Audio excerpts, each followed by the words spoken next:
As all of you know, crime today is an American epidemic.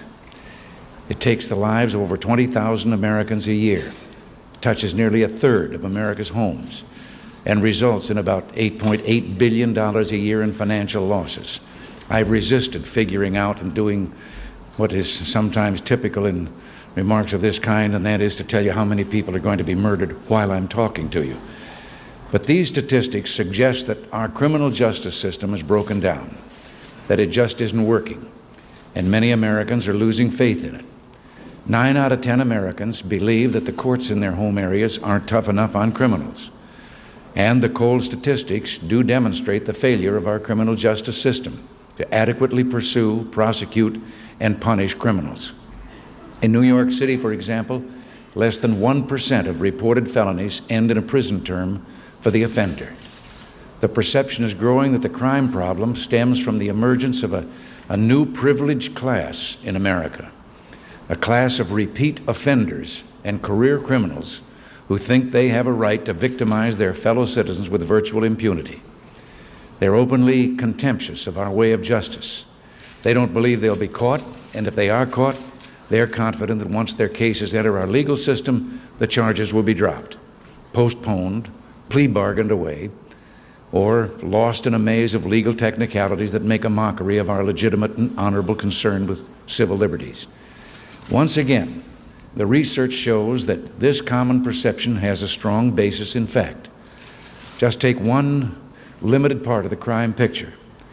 Transit police in New York estimate that only 500 habitual offenders were responsible for nearly half of the crimes committed in their subways last year. This rise in crime, this growth of a hardened criminal class, has partly been the result of misplaced government priorities and a misguided social philosophy. At the root of this philosophy lies utopian presumptions about human nature that see man as primarily a creature of his material environment.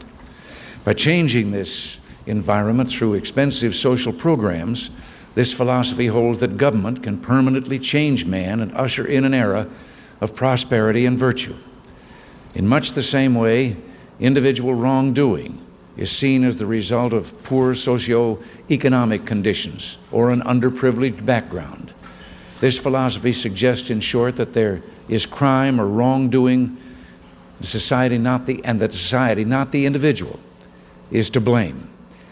But what has also become abundantly clear in the last few years is that a new political consensus among the American people utterly rejects this point of view.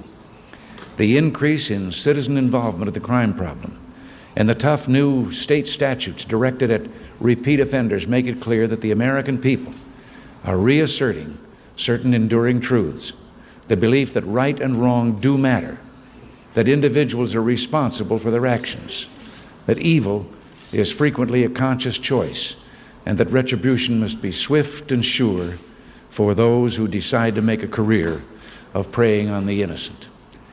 This administration, even as we're struggling with our economic and international problems, has also been attempting to deal with the threat of crime and to speak for this new consensus.